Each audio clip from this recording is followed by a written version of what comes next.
You know how it be? Let's swim through garbage. Let's swim through garbage. Love swimming through garbage. Before I let you take it away on a topic that you did share, I just Yeah. want to say, I saw this, God bless America. and I read, "What do we think about the limitations of academic freedom?" And I said to myself, that's exactly what this show's about. What an excellent question. So I look forward to diving into that, but we'll let you Okay. bring something up that was on your mind. You know, I think it's a great question. So, but go ahead, yeah. Yeah. So, Trump and the whole Doge effort, obviously. Oh, Doji.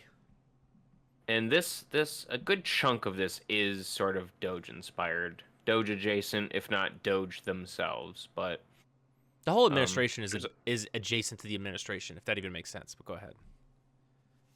Sure. Well, I do think that there's a lot that happens that Trump just doesn't even. He has no hand in. He's just given people, True. Levers of power to pull on, and Sure. they certainly are yanking on him. But so this was a bit of a run-in that the Trump administration had with Harvard, and there's been a little bit of a back and forth going on since, sort of like Doge and even Trump's executive order to combat DEI, whatever. So they are threatening to pull $400 million worth of grants and contracts to Columbia, citing inaction to protect Jewish students. But it's more than that. Let's see. Wait, March can you 13th, read the government... first sentence? Sure. Well, I'll just read the whole little blurb here. On February 28th... Well, I might stop you, but go ahead. Oh, yeah, stop me whenever. On February 28th, the new federal task force to combat anti-Semitism announced it would visit 10 universities in its effort to eradicate, quote-unquote, eradicate anti-Semitic harassment. I'm going to stop you right there. Columbia and... If you read just those words, does anybody actually think, with the way this administration operates, that like everybody reads that sentence? Look, most people read that sentence. Anybody that's not hardcore MAGA and goes like, "Oh, that's not good." You know what I'm saying? Like they're up to something shitty. Right. You know, it's just like federal task force to combat anti-Semitism to 10 universities. And also it always lives in the world of the conservative ethos the last few years where they criticize higher ed and they often make fun of it. Like, oh, you went to Harvard Law, like that actually means bad, not good. Sorry, go ahead. Right, because woke is bad and woke equals any higher that education. Too. It's all in the it's just STEM. Anybody STEM with is the exception.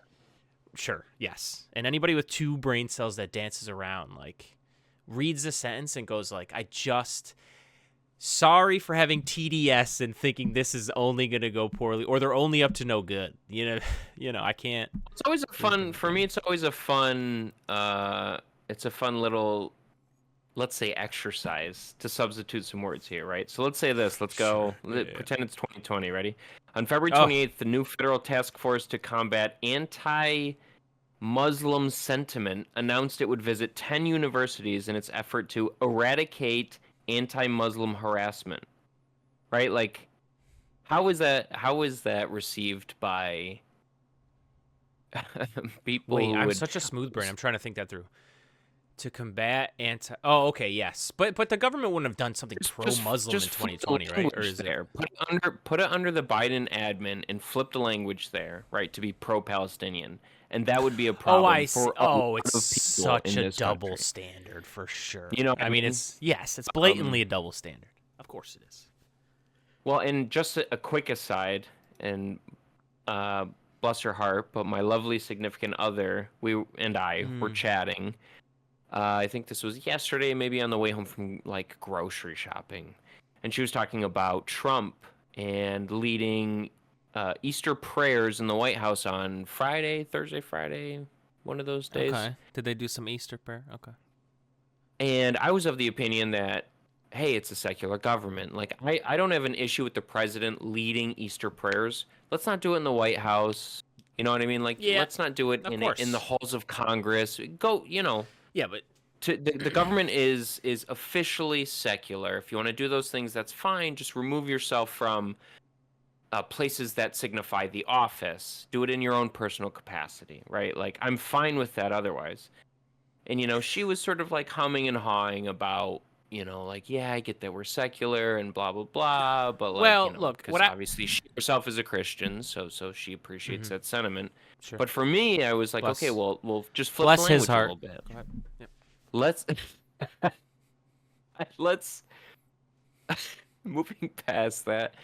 Let's say that there is a Muslim, a Muslim man or woman that was elected president, and they're leading, Ramadan prayers. Right, that's a good way to in the White House, in the East Wing. Like, there would be plenty of people in this country, maybe perhaps including herself, that would be like, okay, well, maybe that's a bridge too far, whatever.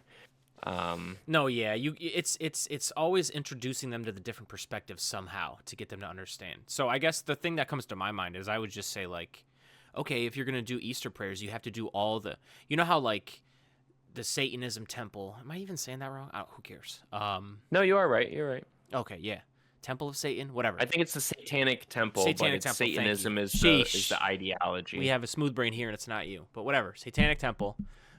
Anytime there's like, over the years, especially in like the Arkansas and Mississippis of the world, anytime they try to erect like 10 commandments on like Capitol grounds, they'll always be there being like, well, we demand our spot too and every other spot. So if you were going to do Easter prayer and make it work in somewhat of a semblance of neutral religious society, then you would let them all. That's what I would say. That's the thing that comes to my mind. It's like, why wouldn't we do the other religions as well? Why wouldn't we? Yeah. So yours to me, is a good point too. It's just like, hey, other perspectives. Go ahead. Yeah. Well, I'm just trying to make the point that, listen, flip the language a little bit, and all of a sudden you might understand exactly that you're not here for what's going on, right? Mm-hmm. It's like, a lot of conservatives are happy that Trump is pushing the level of powers that the executive branch has access to, but then flip the ticket, say that's a Joe Biden or God forbid a Kamala Harris. Yeah, you'd be very upset at the amount of executive overreach. Yep. Like let's just anyway. So regardless. So the Federal Task Force Combat Anti-Semitism, they're looking at places like Columbia, Harvard. So let me just start over here. On February 28th, the new Federal Task Force to Combat Anti-Semitism announced it would visit 10 universities in its effort to eradicate anti-Semitic harassment. Sounds Columbia like shit. And Harvard among them. On March 7th, the government unveiled an initial cancellation of $400 million worth of grants and contracts to Columbia, citing inaction to protect What does that mean? Jewish students. Well, they... Were any Jewish students harmed in the making of this film? I feel, what I'm saying? What does inaction mean? Go ahead, sorry, go ahead. They define it here. On March 10th, warnings were sent to 60 institutions, including Brown, Cornell, Harvard, Princeton, Yale. And on March 13th, the government insisted that Columbia, here we go, within 1 week, suspend or expel protesters who occupied a building, change disciplinary procedures, ban masking during protests, promulgate a definition of anti-Semitism, undertake comprehensive admissions reforms, and place a department under academic receivership. See, but then you said earlier when I said what's an action mean and like what is it? You're like, oh, they define that's a garbage definition. That's it right there. That's why it's not very helpful. Explicitly right? Anti-free speech. That's a wide net to cast. It's not just anti-free speech. Yeah, right. It's not even anti-free speech. Comprehensive admissions reform. It's not enough. Well, to me, you got a bunch of people in robes being like, "Oh, no more affirmative action." Go ahead. The last sentence here is the most problematic to me. I mean, all of it is a bag of dog shit, right? But the last sentence is place departments under academic receivership. So they want overseers for what is happening academically. They're like, as far as curriculum, discussions. It feels like a thought police sort of request, which to me, like academically, is trash, right? No, yeah. Can I say we do appreciate that this is written by Harvard Magazine itself? We do appreciate that, but yes, for sure. This is if this is all true, if this is all true, ridiculous, brother. Like, what are we doing here? Basically, the administration told every college, like, your college is, look at me, I'm the captain now. Like they're not going to just, They're not going to just be like, "Yep, go ahead, take over the whole thing, and change admissions, to me, these are and have also, everything like, under listen, academic." Yeah, go ahead. These are private institutions. In what world is a freedom-loving, let's say MAGA, in favor of the government telling a private institution that is complete? I mean, they do get federal funding, but as we see here, a lot of this is for scientific research, and I believe Harvard has they have learning hospitals, so those hospitals receive federal funding, and we train a lot of doctors in those institutions, doctors that tend to go on to find their own practices or work for, you know what I mean? Like they're Oh yeah. I understand the criticism of that money, but like appreciating where that money actually goes to do work is to understand a lot of the good work that's being done by these institutions. Oh, dude, 100%. Dude, demonizing them all the way is so dumb and smooth-brained. I guess that's simple. Like if you want it to be more efficient, I can sympathize with that, but to totally cut all of it off for the motivations of like what the government deems as moral for an academic institution is bananas to me. Yeah, no. It's, they always, like with Doge, they always like use the term efficiency, but they never do it. They just do it to like sell an idea that like everybody always agrees with. I get so tired of that word because it's 100% facts. Even like I don't know about like really extreme, but even like a big leftist like me, like a big old lefty, it's like things should be efficient. Like we should pay out, we should have a welfare state, but to support that welfare state, you want as minimal cost to get the dollars out as possible. Like everybody agrees with that. Who disagrees with that statement? Like, what are we doing here? So I get so tired of the word efficiency because everyone agrees with it. It's just, it's always used in a vague attempt to like get access to power or doing things like So to just slash at money being spent and not understanding or appreciating that some of that money is actually going to good people doing good things on behalf of the American society. Right. But just the idea, like, it will never not be funny to me that the people who are pro-freedom and like, freedom of expression, free speech, are the same people that would cheer on slashing at these institutions of thought because they think they're not doing a good job. Which, like, listen, the field of academia is... Like, okay, so above here I have this U.S. Attorney demands scientific journal explain viewpoints. Like, especially here, because, like, if you want to argue sending money to an institution that are, quote-unquote, indoctrinating people, like, whatever. I don't buy that. You might say that there's a certain slant, but I don't buy that people are being indoctrinated. There's always a diversity of that's thought. so dumb, bro. But, like, right here, trying to censor a scientific journal, right?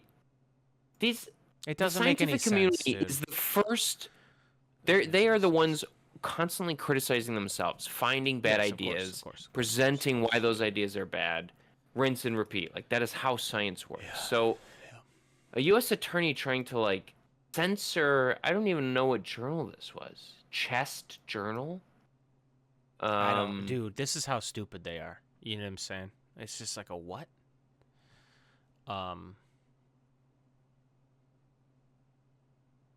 I'm trying to find sometimes in this I think article to myself, like, how do they find a freaking villain for every single thing in government? Because, like, dude, over the years, the old industrial complex has just spit out a bunch of lobbyists and think tank losers who, like, they pick their one vendetta, which is, like, some agency. And it seems like this administration appointed every single villain to every agency as the head of the agency. It's like, oh, boy. Let a bunch of wolves in the hen house. Let's see how that goes. I'm really not sure. Holy, crazy stuff, man. Crazy stuff. Holy shit. Sorry. So the editor-in-chief for Chest Journal, which stands for just a second. Do we stand corrected? Is that what you're gonna say? No, we don't stand corrected. Oh. They shared the letter that was sent to them from the Department of Justice.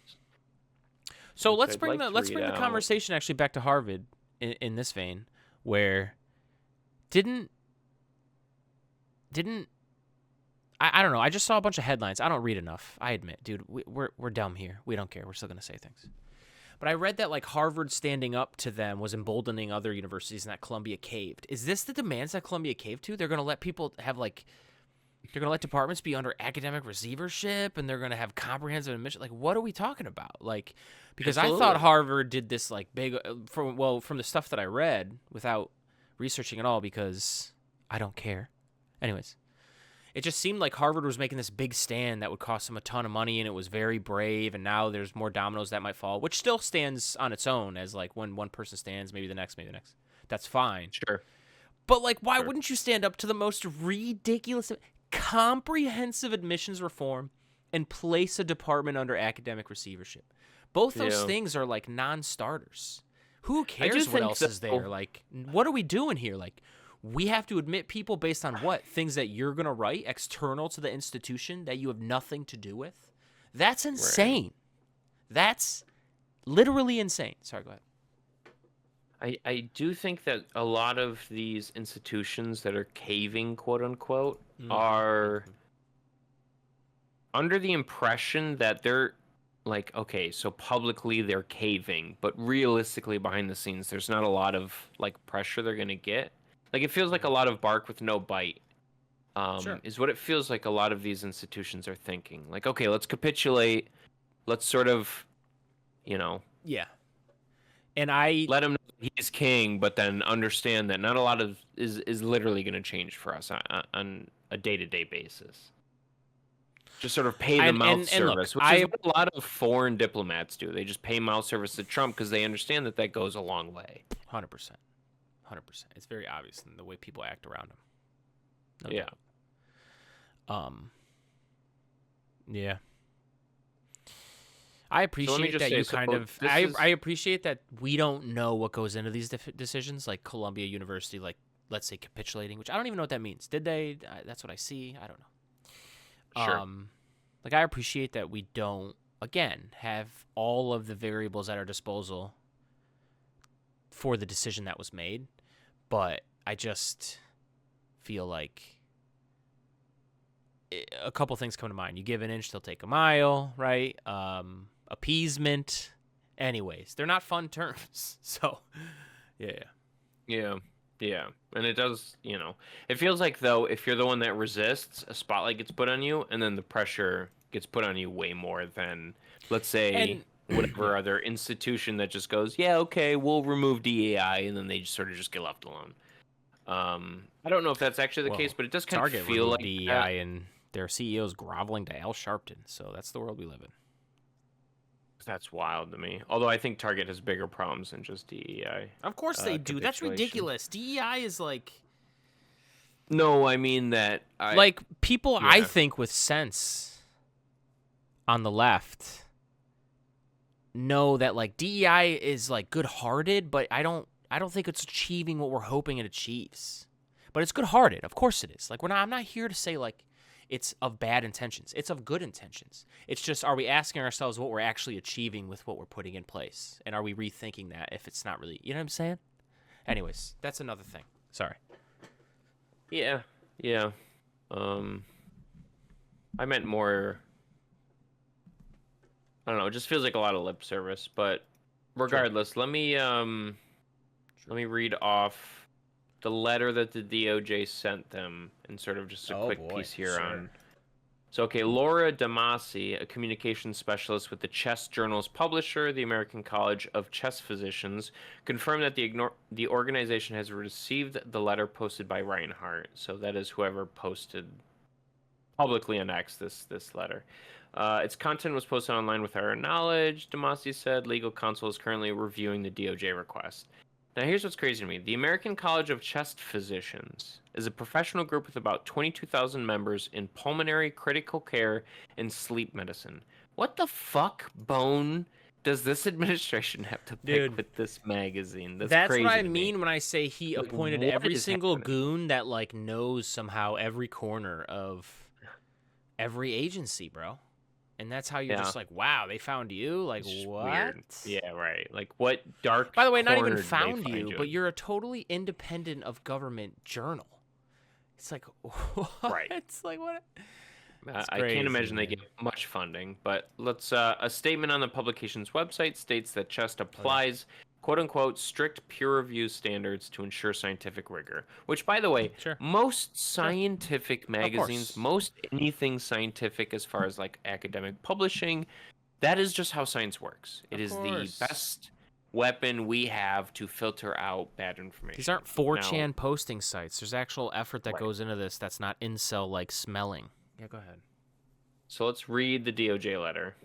Oh, yeah, I thought, you said, where? Oh, it's up here in the little tweet. So this is the DOJ in the District of Columbia. As United States Attorney for the District of Columbia, I receive frequent requests for information and clarification. I take these requests seriously and act on them with letters like this one you are receiving.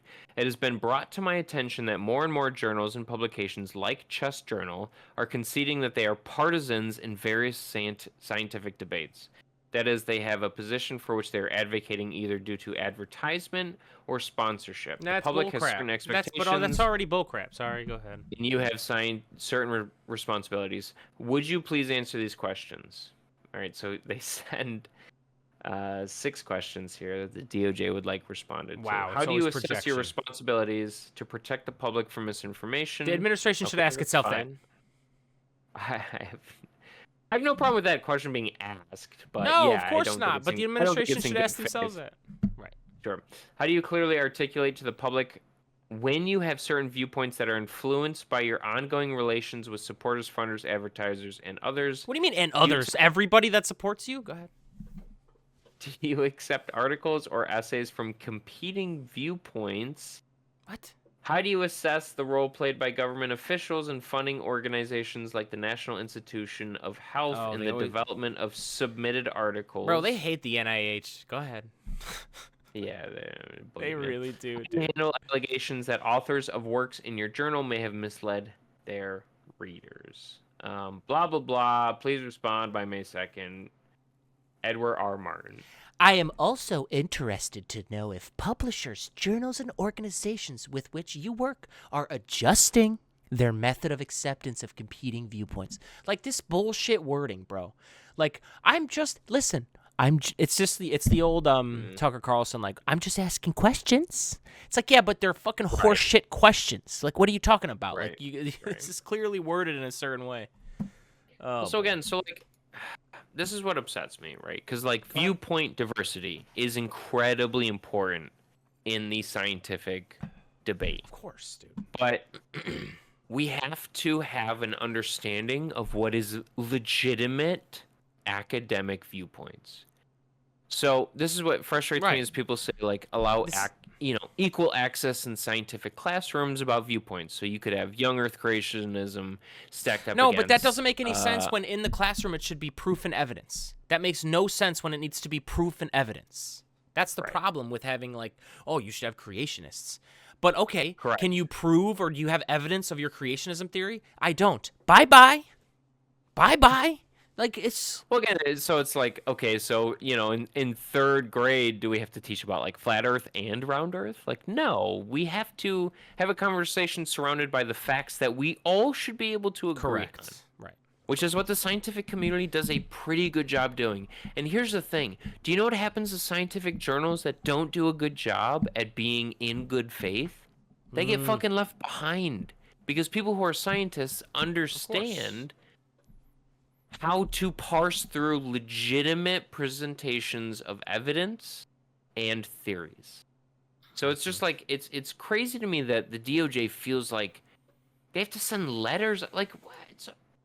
So here's my thing. Say you're the Chest Journal and you don't respond to the DOJ's request for this information. What happens then? Are you going to shut them down? Right? Like, yeah, I mean... Everything about that idea makes me grind my teeth. I don't think I need the DOJ policing what is legitimate scientific discourse. I don't need you anywhere in that conversation. Like, I don't get that. Dude, I'm more and more convinced that there was some secret deal sometime during Trump's run this time, or even after he won the presidency. Let's say there was some secret deal with, like, hey, just appoint, and Project 2025, like, it makes it easy to do it. It's like, hey, we'll just appoint people and they'll do their thing, and we might even break the law, and they tell them this, but they're like, as long as you and your rabid following, like, just back us up, we'll keep pushing the envelope, and if we can do that everywhere, we'll take envelope victories somehow, in some way, sometimes. You can't stop everything, right? They already have, like, pushed the envelope, and like,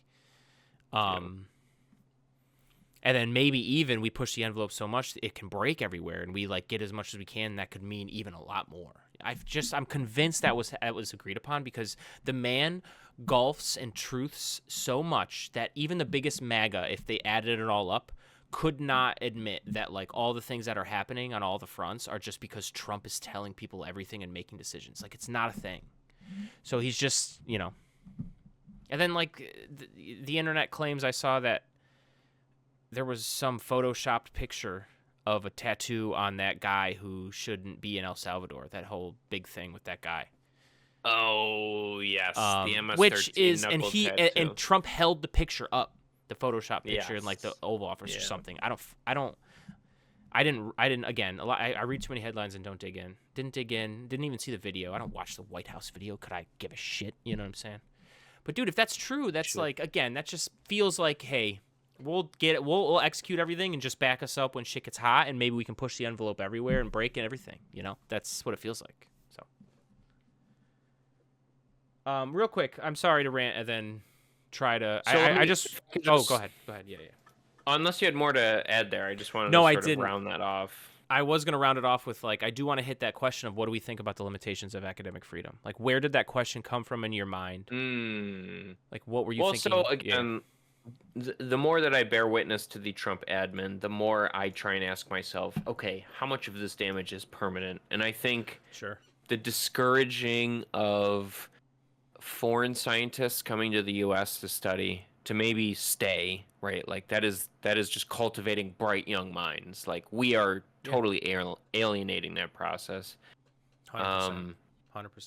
Your total output, your total output, not just on research, but on a lot of areas of society, over time will go down if you just like elect people like this, and then they kind of ban foreign research from coming. Like, they'll go somewhere else. Right. They're still bright. They still are using science in a way that they'll push the envelope, and you're not going to have them. So go ahead. Yeah. Well, again, we had such a privileged position in the world that people wanted to come to the U.S. So, like, not only, do we have these great institutions that cultivate young minds that are American, but we have people internationally that want to bring their bright minds, their new ideas to this country. We benefited greatly from that, and now that is, like, those people are being repelled. They're staying maybe they're going to the EU to study. Maybe they're staying wherever, in India or China to study. Maybe they're right, exactly. Like, we had our pick of the litter, and now we are actively discouraging cultivating young minds that are going to do incredible things. And it's like, what are you fucking doing, man? Like, think about this: the amount of money that has come in terms of GDP in this country after the manufacturing age in this country was what? It was new high-tech ideas. And a lot of those, I mean, some of them were homegrown, some of them were not homegrown, but we brought those minds here to become Americans, to have families, to start you know what I mean? Like, we are now actively turning that away. And not only that, but we used to attract the Elon Musks. Do you want to repel the Elon Musks? No, that's well, I'm kidding. We get your point. To a certain extent, that's, unironically, where the Elon Musks don't, have political power. Those people are, trailblazers. But now not only you're not bringing that foreign talent here, but now you are encouraging homegrown talent to fucking leave, to go to the EU or to go somewhere else to study and to start a family and to contribute to their base of scientific knowledge. Like, it's so hard to turn the clock back on that, and it's something that's sort of been on my radar as far as like damage that the Trump administration is going to do, that is going to take an extreme amount of effort to turn the clock back on. That's very frustrating to me. I hold on to a little bit of hope of repairing if crazy things happen and we still get to elect in 28 and we overwhelmingly elect like a Democrat or whatever, like maybe some countries will understand the change of administration and still do some things with us and be friendly towards us. But even as I talk through it, there's going to be serious repercussions because it takes a long time to negotiate things like trade deals. It takes a long time to build up goodwill. It's easy to crash the goodwill, but it takes a long time. So they'll open the door again, but like we're going to have to start from zero, which sucks. Right. You're going to lose something. Yeah. Well, my thing is Trump getting elected once is an electoral college fluke. Trump getting elected twice is a pattern. And that's no, because he won the popular worries vote, so it countries. doesn't feel undeserved. You know what I'm saying? So I think it's No, little but my different. point is like you could kind of write it off as a fluke, but now it's a pattern. And now, say you have a Democrat who's like more friendly globally and is more friendly academically. Who's to say that pendulum doesn't swing back within 4 years? Yeah, right. Why build those relationships again if you're just going to go back to the fucking knuckle draggers? Well, I still think they would be friendly towards us, but they wouldn't do anything in depth because, again, exactly. Right. It's exactly what I said. Like, it's easy to crush goodwill. It's a long time work to build it up. Yes. That's the damage I worry about. J.D. Vance wins in 2032, they're going to be like, bro, like... What do you mean? You mean when Barron Trump wins in 2028? Oh, whatever. The thing is... Yeah, go ahead. There's a certain degree of Trump magic that pulls out people who sit on their butt. What other Republican has that kind of magic? Barron Trump. Stop. No, it's nobody, dude. Nobody. Nobody's Donald Trump. So everyone's going to underperform him as it pertains to the Republican Party in every presidential election moving forward. Well, not everyone, but because they could find that next guy. They're always going to find that next guy. But yeah. It's going to be tricky. I'm just... Wait, let me say. Let me tell you what I thought about the question. Let me say this. Yeah, go ahead. The limitations of academic freedom are as far as the law allows. Agree or disagree? Sure. Right? I feel like that's simple. Science, as far as it's academic, is money never wasted, as far as I'm concerned. Especially when you compare it to like percentage of the budget. I'm not going to gripe. And I want to be clear too. Sorry. No doubt. I want to be clear too. Some countries have unjust laws. Because we need to have a set of laws. We can't. God bless the hippies and the libertarians, but we need to have a set of laws, right? There needs to be a backdrop of society that we can agree upon, like those things that are objectively bad. So, yes, laws can be unjust. There's no country that's even perfect, probably. I can't even imagine what the most perfect one is with their laws. But, in a vacuum of, laws are just and objective, then you're as far as the law's allowed. Like, obviously, here at this garbage chatterbox we totally think that any sort of targeting of Palestinian protesters and like revoking their visas is disgusting and unconstitutional and like anti-free speech, of course, right? So yes, that shit is a low bar, homie. That's a low bar. Like, are you still the person that believes in something, but then also believes that as long as there's no violence or material harm, opposite beliefs can also be explored in an academic setting? Like, that's where a lot of people fail, because they're just like, well, why would we let conservative thought and principle, try to flourish when we know it's bad? It's like, yeah, but now you're living in your box. No, even people you disagree with, as long as, because you have that line. That line is physical toll, material toll. If there's any sort of that, and we can have a debate and talk about it, let's do so. But there's no physical material toll, and people are just kind of conversating amongst themselves and have their own beliefs. Like, dude, they can do what they want in that way.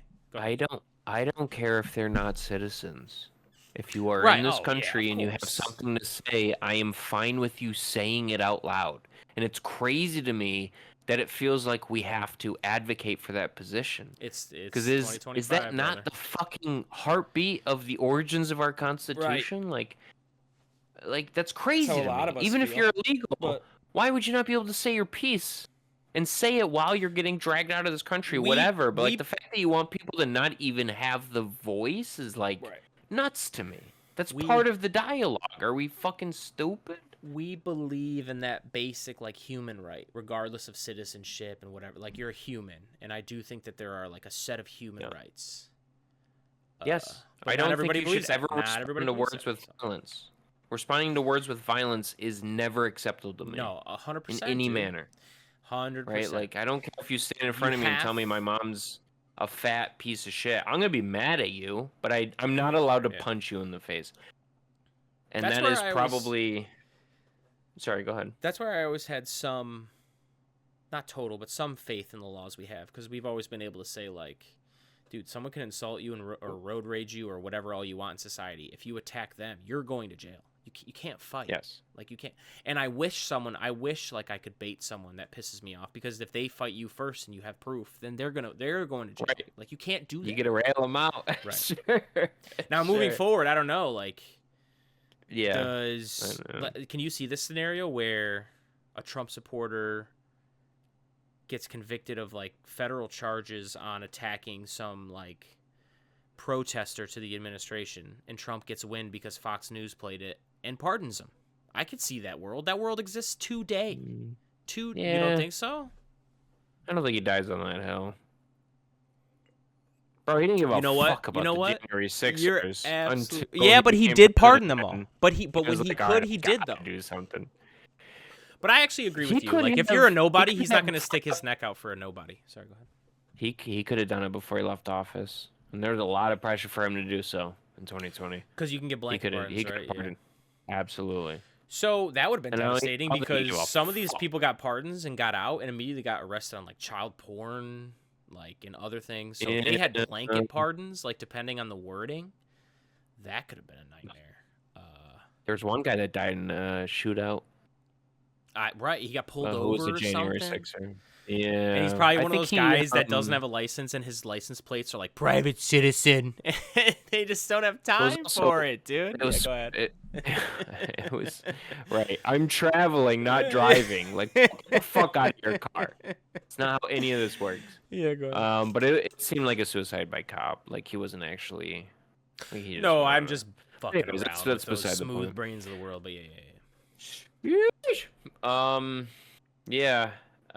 It's crazy to me, because we agree. The people who are, I think at the end of the day, the people who are free speech, trying to regulate speech, it just will never not be funny to me. Because shut the fuck up forever. How could you believe in both of those things? Oh, definitely. And it's kind of, you said a couple things at the beginning of this topic where it's like, there's a lot of double standard. There is here too. It's like the same people that,